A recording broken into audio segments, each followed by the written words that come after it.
everyone, welcome to the Heath Street Minute. 1 minute of deep, insightful thought coming towards you. Before we head into the new year, I have 2 questions for you. Whether you're a woodworker, or a welder, or a photographer, whatever your side hustle is, ask yourself these 3 questions. 1. Why did you start doing this? 2. Are you still doing it for those reasons? And 3. Do you still love doing it? If you have any hesitation in your answers there, you might want to rethink things for this coming year.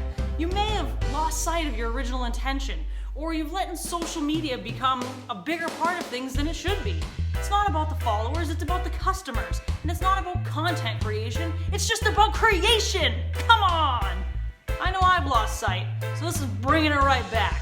And this coming year, while everyone else is out doing the whole New Year, New You thing, I'm looking back to the old me. The one who loved what I did, and who had a passion for my craft. You should do the same.